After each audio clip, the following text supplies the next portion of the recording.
Hello students, how are you? I hope you all are fine.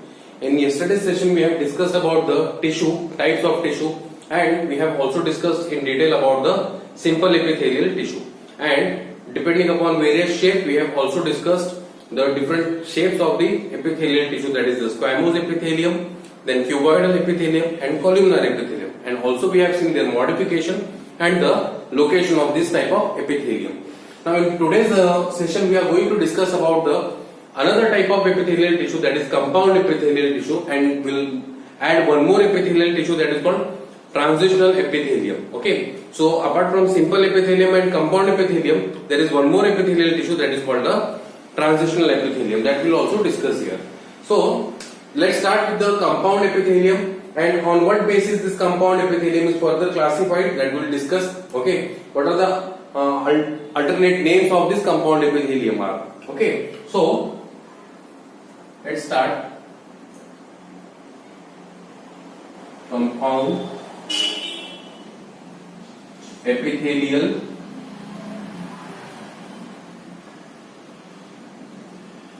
tissue. So before we start with the classification of compound epithelial tissue, let's understand what is compound epithelial tissue. See, compound epithelial tissue is that tissue, the tissue which is formed of many layers or which is formed of multiple layers. Okay, so these are called as the compound epithelial tissue, and the compound epithelial tissue are of three categories on the basis of their number or on the basis of the shape. Okay, so compound epithelial tissue are also known as stratified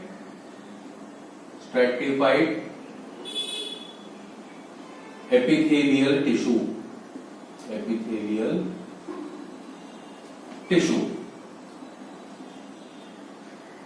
Okay, so compound epithelium tissue or the compound epithelial tissue are also known as stratified epithelial tissue. Stratified means many layered. Okay, that means many layered. And the compound epithelial tissue are classified into three different categories. Okay, now on what basis we are categorizing this compound epithelium into three different categories?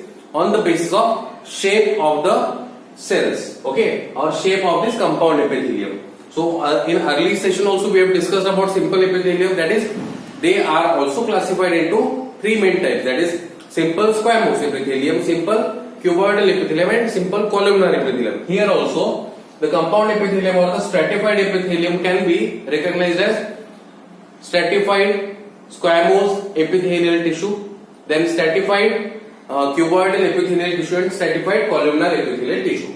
Okay, the difference between the simple and compound is just the number of layers. So here it is on the basis of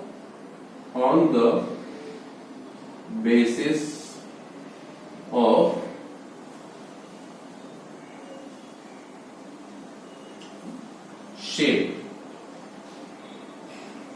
Okay, so this classification of stratified or compound epithelium, see, stratified or compound both are same. Okay, so it is on the basis of shape. So first, that is stratified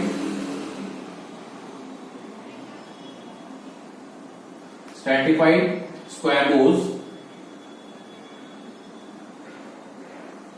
epithelium.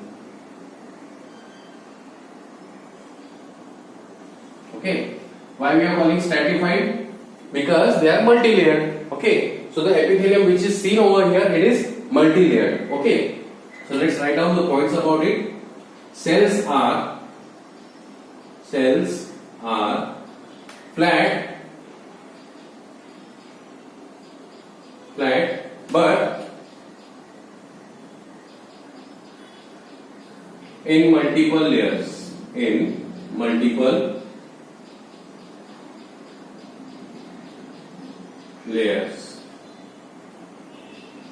Okay, so cells are flat but in multiple layers, and only lowermost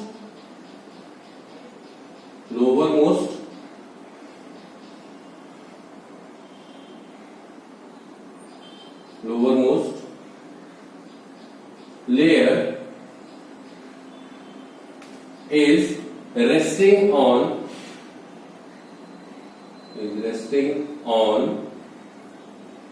basement membrane. Yesterday also we have discussed about it. See, in the simple squamous epithelium we find that there is a single layered squamous epithelium, right, which is resting on the basement membrane. But here these are the multiple layers of squamous epithelium, and only lowermost layer of squamous epithelium will be resting on the basement membrane. Okay, if we look after the diagram, so we can understand that. Okay, we can understand. So here, first of all, we'll take down the diagrams of this, then we'll classify another one. Okay. So if we look after the diagram, see, many layered fat cells are seen.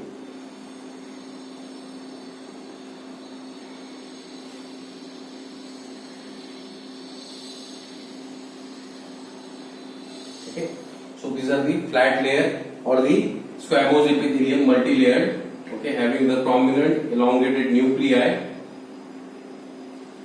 and the lowermost layer, which is the lowermost layer, this one, okay, this one is the lowermost layer. It is lying on the basement membrane. Okay, so this membrane is only lying onto the basement membrane. Yesterday I have told you what is basement membrane. That is the non-living material or the non-living membrane which provides the nourishment to the epithelial tissue. Okay, so this will be the basement membrane. Now, this stratified squamous epithelial tissue are further categorized into two different types. Okay, now where exactly these are found? You know, these are found either on the upper side or means on the skin surface, okay, or they may be present inside the body or internal lining of the body, right? They may be single layered or multi-layered. If they are multi-layered, okay, and they are found in two different locations, okay, let's see. So basically, depending upon, okay, or on the basis of presence or absence of keratin. You know what is keratin? Keratin is a protein which is been present in the hair, nails, okay, even in the palm of the hand. So what our palm, it is kind of rigid structure, right? Or here we don't sense too much of pain, okay, as compared to the other part of the skin. Why? Because there is a deposition of the keratin in this part. Okay, if keratin is been deposited into the squamous epithelium, that is the stratified squamous epithelium, then that type of epithelium can be called as, so, okay, this epithelium can be categorized into two types, that is on the basis of keratin deposition. Okay, on the basis of keratin deposition. So this can be categorized as the keratinized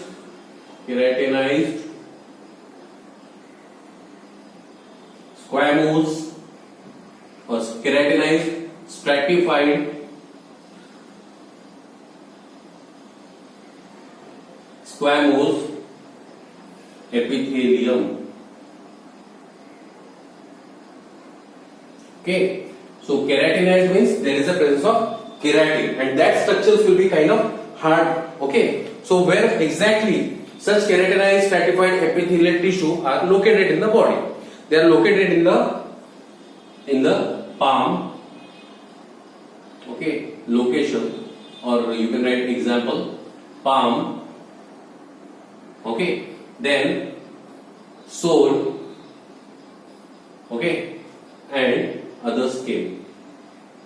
So these are the locations where the keratinized stratified squamous epithelium tissue can be located. Apart from that, we have another type, that is non-keratinized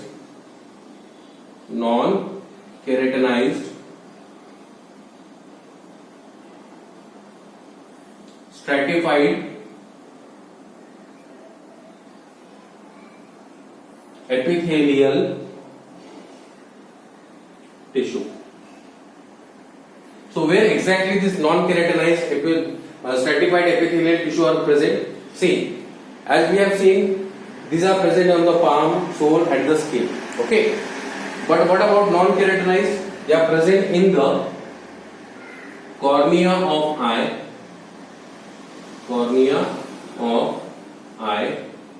then they are present in the inner lining of lips,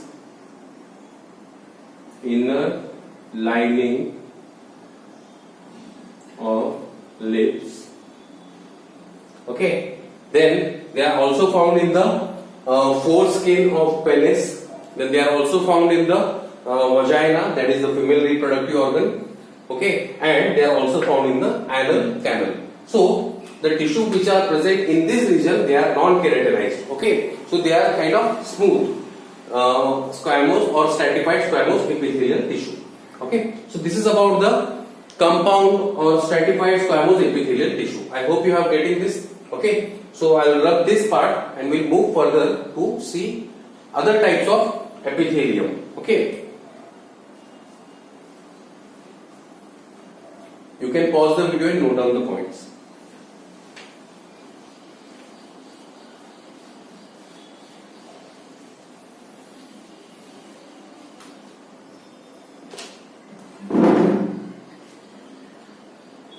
So the next that we are going to discuss is second one, stratified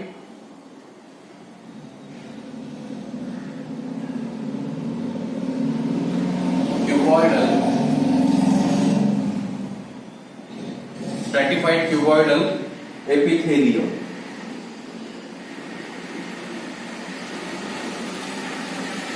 Okay, so stratified cuboidal epithelium.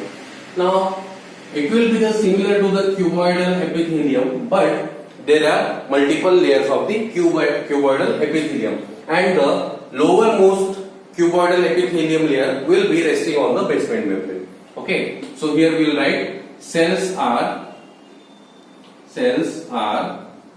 cube-like, okay, but in multiple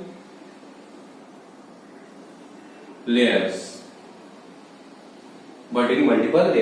and only lowermost layer is resting on the basement membrane, similar to the squamous epithelium. Okay, now let's see how this cuboidal epithelium look like.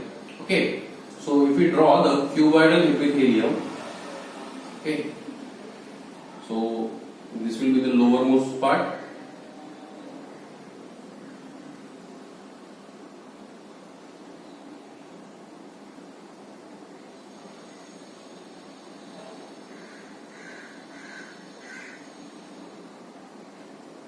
Okay, so here you can see the cube-like cells are there. These cube-like cells are placed in layers, and as the cubical cells go upper and upper, they will look like squamous epithelium. The layer, uppermost layer will look like a flat cell layer. Okay, like this. Okay, so when we observe the uppermost layer, it will look like a flat cell. So we have the central prominent nuclei. Okay,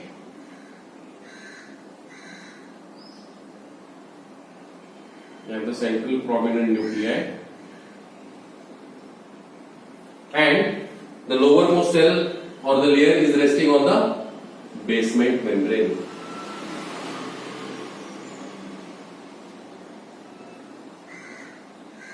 Okay, so lowermost membrane or lowermost layer is resting on the basement membrane. Now let's talk of the location. Okay, where exactly the stratified cuboidal epithelial tissue are located. Okay, so they are actually been located in the, they are found in or located in lining of ducts,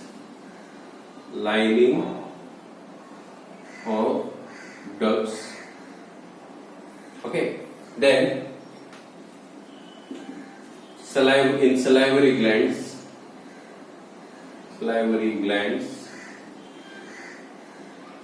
okay, then mammary glands,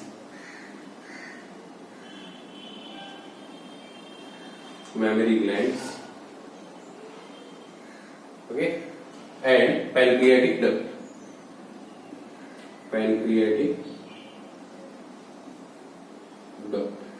So this type of epithelial tissue are located in the lining of ducts, that is salivary gland, mammary gland and pancreatic duct.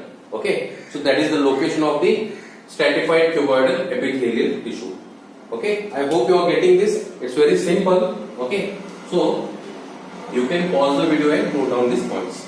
Now third type, that is third category, okay, that we are going to discuss is the stratified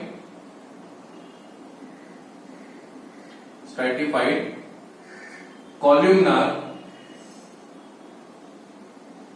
epithelium. Okay, stratified columnar epithelium. Now, when we talk of the stratified columnar epithelium, okay, what comes in our mind? Again, similar. Cells are, I'll write here. Cells are pillar-like, okay, and found in multiple layers and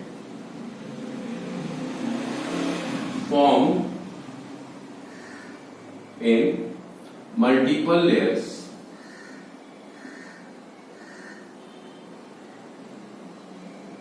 As we have discussed here, the cube-like cells, okay, cuboidal cells, as they reach upper and upper layer, they look like squamous epithelium. In case of columnar epithelium, the uppermost layer, in case of columnar epithelium, they look like cuboidal epithelium. Okay, so let's see the diagram.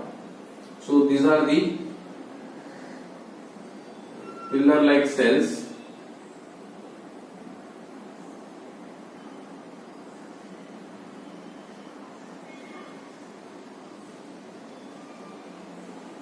Okay, these are the pillar-like cells. They have the basal nuclei. Again, the pillar-like cells will be there. They have the basal nuclei. And again, pillar-like cells will be there, but these pillar-like cells are going to look like the cuboidal cells. Okay, again they have the basal nuclei. Now here, only the lowermost layer is also lying on the basement membrane. See, in all the types of compound epithelium, we can see similar type of arrangement is there, but the shape of the cell is different. Okay, so this part is called as the basement membrane. Okay, and other ends they are having the free ends. Okay, or other side they have the free ends. So this is about the stratified columnar epithelium. Now let's see about the location.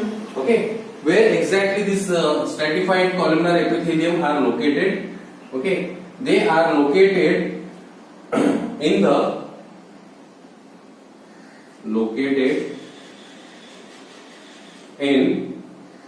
pharynx. Okay, they are located in pharynx and anus.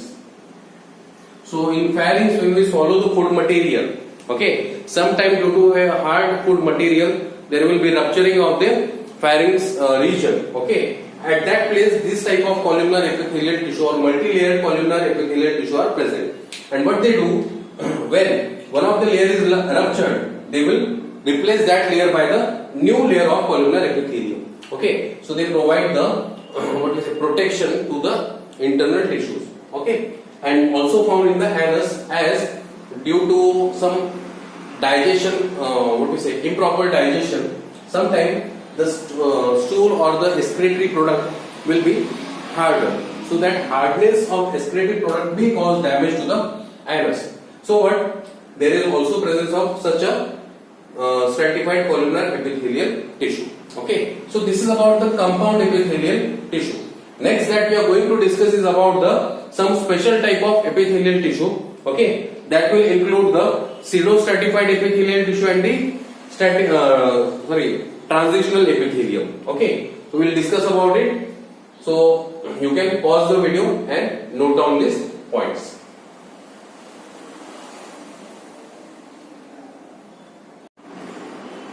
So now we will be discussing about some special type of epithelial tissue.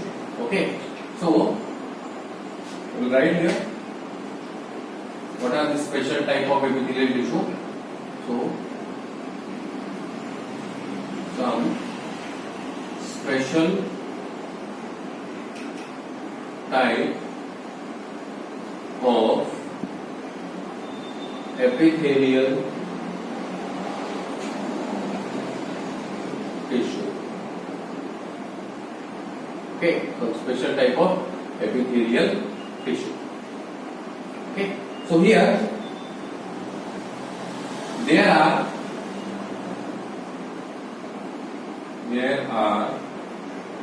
two types of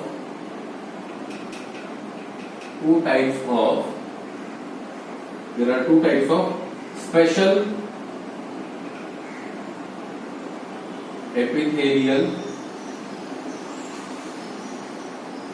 tissues. Okay, which are found to be into animal body. Okay, which are found to be in animal body. And what are these? These are one which is called as the pseudostratified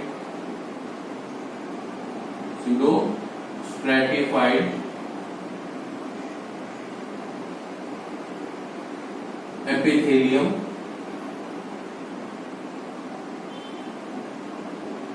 Okay, and another one is the transitional epithelium. Transitional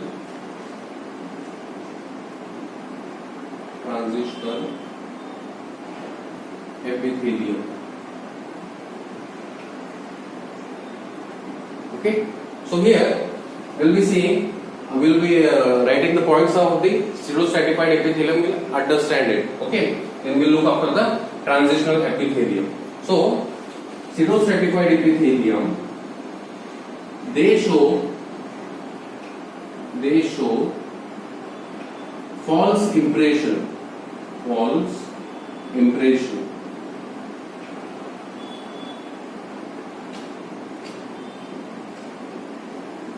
False impression of layers, okay, of cells. So they show the false impression of the layers of cells, but cells are arranged in single layer. Cells are arranged in single layer. Okay, so pseudostratified epithelium, okay, they show false impression. False impression in the sense, see, when we look after this epithelial tissue, they look like stratified epithelium, right? But that is a false impression. So what the name is given as pseudostratified epithelium. Pseudo means false, okay, and stratified means multi-layered. But this type of epithelium, it is single layered structure. Okay, so if we look after the diagram, we can understand. So basically this type of epithelium, they are columnar epithelium. Okay,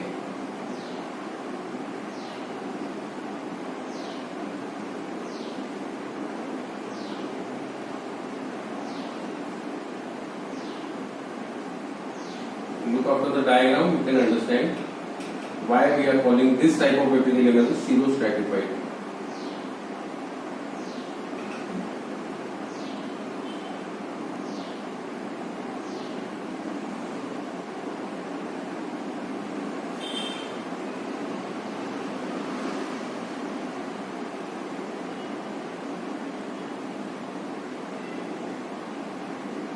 Okay, so here it is the elongated cells and the nuclei. Due to the positioning of the nuclei, the cells or the layer look like multi-layer, but it is not a multi-layered structure, it is a single layered structure. Okay, due to the different position of the nuclei, it looks like multi-layered. Okay, and it is also resting on the basement membrane. Okay, so in this way we can understand the pseudostratified epithelium. Okay, so we can write due to different position of nuclei. Okay, due to different position of nuclei, the cells look like multi-layered structure. Okay, so cells look like multi-layered structure, and these are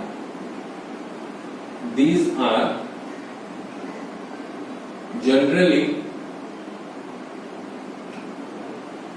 columnar epithelium. Columnar epithelium. Okay, and where exactly this epithelium are located? See, they are found. Okay, location will write here.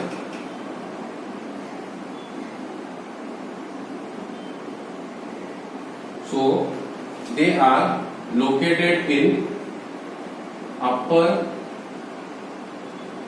respiratory tract. Okay, then they are located in lining of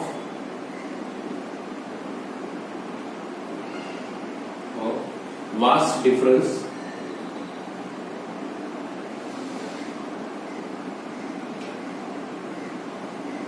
Okay, so now what is vas deferens? Vas deferens is a part of the male reproductive system.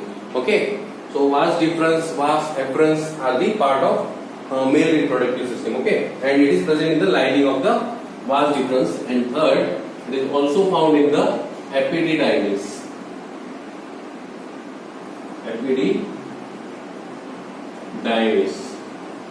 Now this epididymis is also a part of male reproductive system, which is located above the testis. Okay, so these are the locations where the pseudostratified epithelium are found. Now another type of epithelium, which is called as the transitional epithelium, Okay, so what does it mean? Transitional means the epithelium which shows the changes. Okay, transitional epithelium. Now, this transitional epithelium, it is also referred as, it is also called as urothelium or ureothelium, because this type of epithelial tissue, they are located in the urinary bladder, so they are also referred as the urothelium. Okay. Now let's see the points. These epithelium or these are multi-layered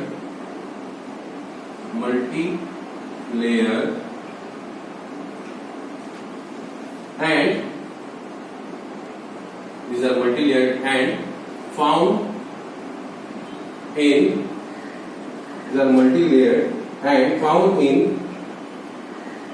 area which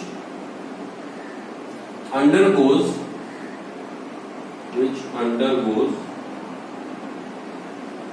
stretching.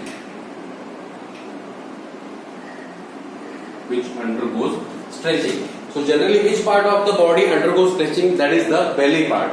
Okay, or the abdominal or the pelvic region. Okay, in the pelvic region, whatever abdominal stomach is there, that part undergoes stretching. Why? It is due to the overeating or any kind of obesity problem. It will stretch. Okay, and that stretching is due to the transitional epithelium. At that place, such epithelial tissues are present. Okay, so example: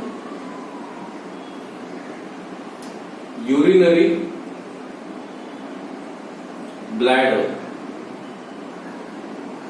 or even during pregnancy also the part will extend it. Okay, and it is due to the presence of such transitional epithelium.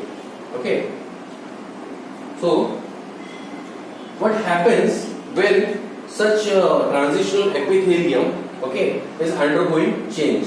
So basically this transitional epithelium, it is multi-layered, okay, it is multi-layered, but at the time of showing the changes, many layers they merge together.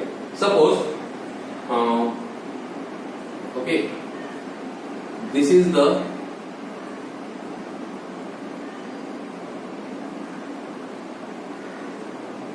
one layer,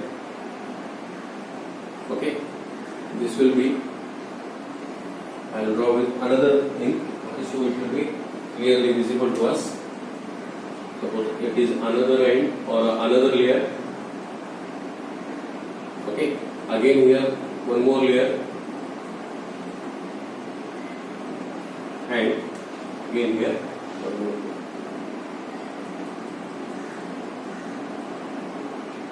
So you can see the layers which are formed by the different things. Okay, what happens during stretching? During stretching, see, this part will move here, okay, and the upper layer will merge with lower layer. Suppose I am drawing, I will draw here, okay, so that we can understand. Suppose this is the 1, 2, 3, 4. This is the first layer.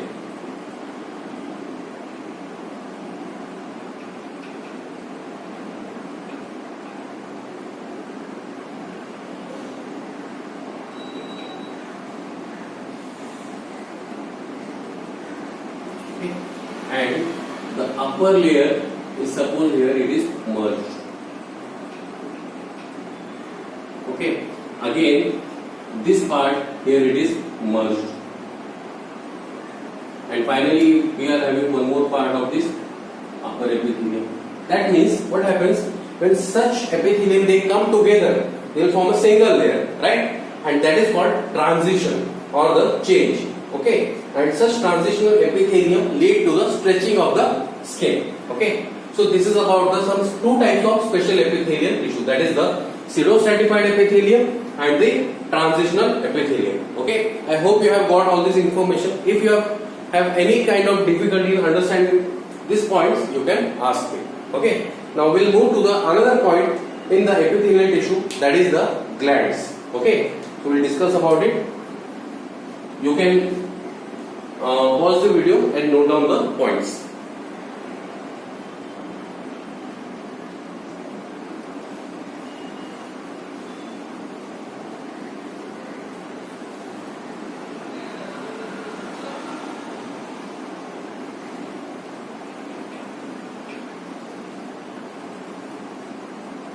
So now we'll be talking about the glands.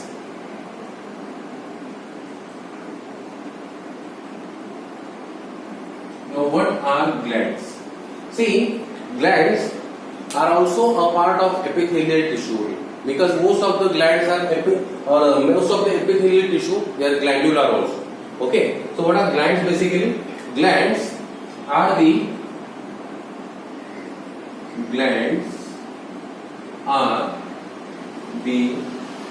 collection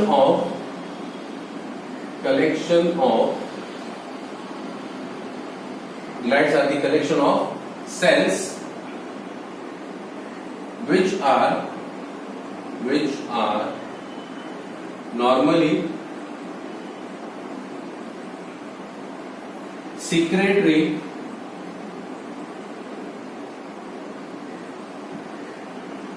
in function. That means they keep on secreting, or it is a collection of cells which keep on secreting certain substances which are required by our body to maintain the homeostasis. Okay, so that is called as the glands. Now let's see the classification of glands. Okay, how the glands can be classified. Glands are classified on various criteria. Okay, there are various methods or criteria for classification of glands. So we will see one by one which are those criteria. Okay, and we will understand the examples. So here you can give the heading classification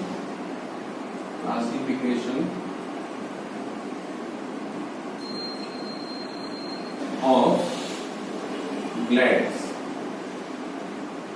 Okay, so on what basis we are classifying the glands? It can be classified, okay, on the basis of first criteria, that is on the basis of number of cells forming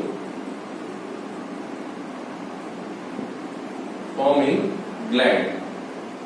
So it can be like a unicellular gland or multicellular gland. Okay, so here we can have two types, that is the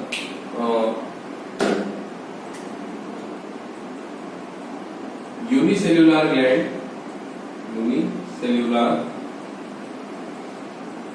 gland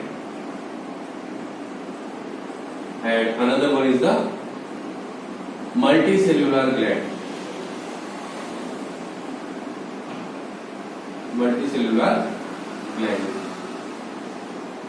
So when we talk of the unicellular gland, okay, what examples come here?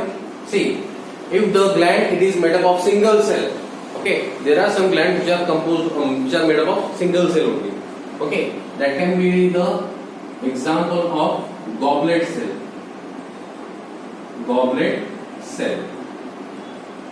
Okay, so goblet cell, it is generally secreting the mucus, and which is a unicellular gland. Okay, and it is found in the intestine. It is also found in the nasal cavity. Okay, wherever there is a secretion of mucus, goblet cells are present. Okay, so it is a unicellular type of gland. Now, multicellular gland, there are many multicellular glands are present in the body. Okay, which include the exocrine gland, endocrine glands. Okay, so here we will take an example, that is example of the salivary gland.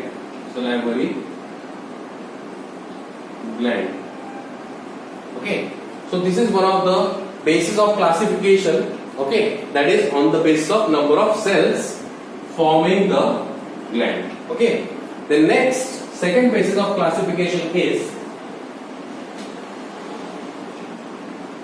on the basis of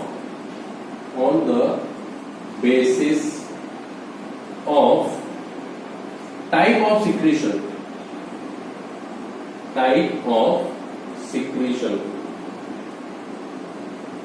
Okay, so we can classify the glands on the basis of type of secretion also. So what type of secretion is being done by the glands? Okay, or the different types of glands. So it can be the watery, or it can be the proteinaceous, it can be the oil-like, or it can be the mucus. Okay, so the glands can be further classified on the basis of type of secretion as number one, that is the serous gland.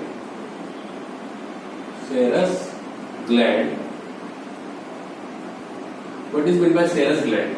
Now, serous gland means what? Serous glands are those which secrete the secretion in the form of water, as well as it is rich in protein. Okay, so the secretion is watery plus rich in protein. Okay, so generally the secretion from the salivary gland, okay, that is the parotid salivary gland. We have three different types of salivary gland. Okay, so here below the earlobe there is a parotid salivary gland which secrete their secretion, that is the saliva, in the form of water, okay, or watery, and which is rich in protein. Okay, so example you can write here: salivary gland. Okay, salivary gland. The next, another type of gland is the mucus gland.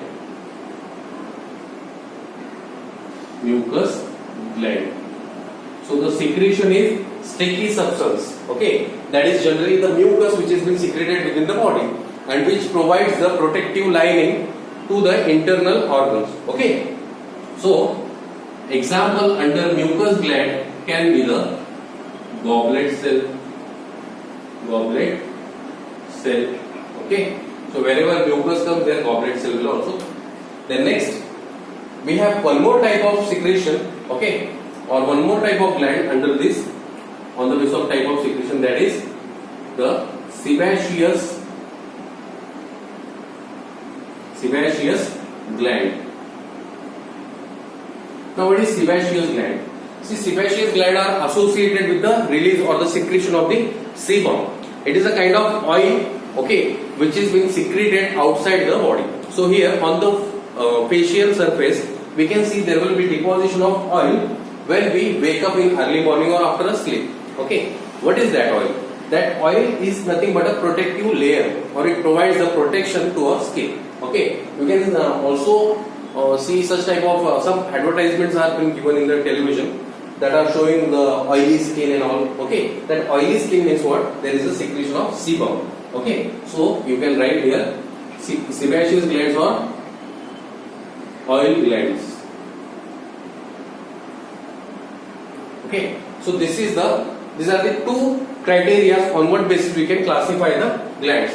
There is one more criteria. Okay, so I'll run this and write here. That is sebaceous.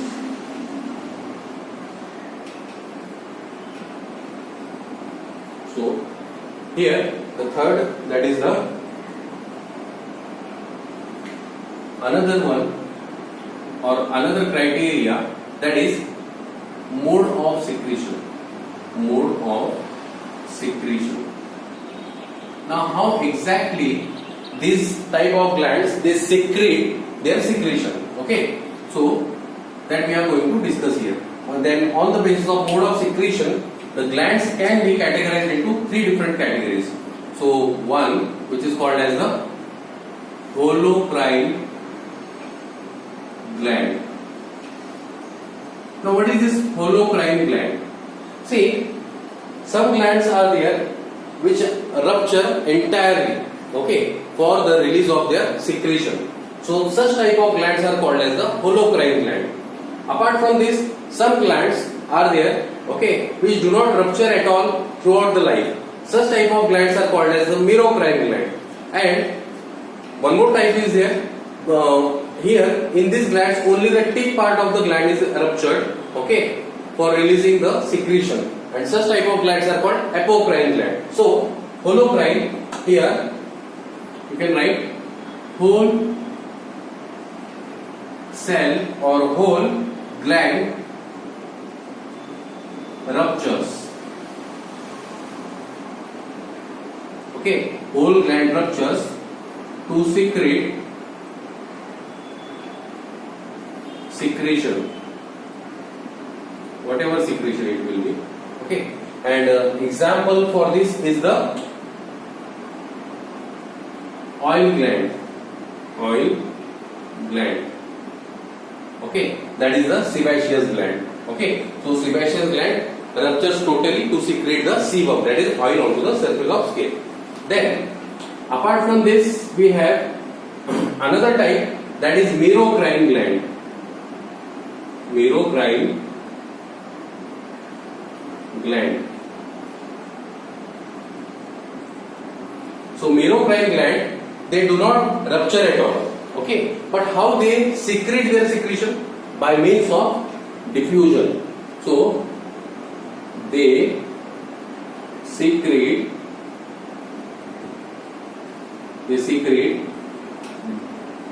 their secretion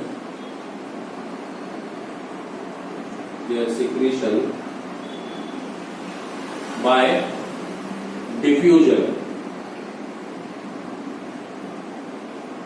Okay, they secrete their secretion by the diffusion. Okay, so by diffusion the secretion will come out the glands. Okay, an example is the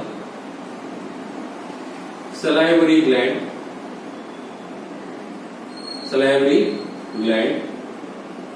comma, sweat gland. Okay, so sweat glands are also there which can secrete their secretion through the diffusion.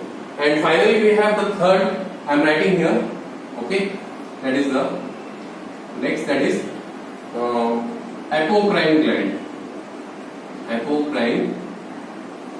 gland. Okay, so what is apocrine gland? Apocrine gland, in this type of gland, only tip of gland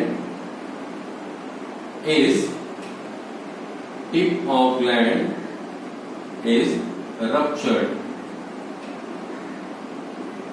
Okay, and when such tip of gland is ruptured, there will be release of cytoplasmic fluid also along with the secretion. And where exactly such type of glands are located in the body? They are found in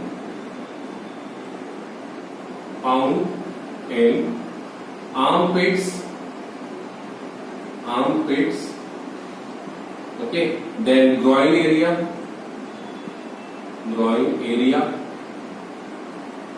and they are also found in the tip of the mammary glands.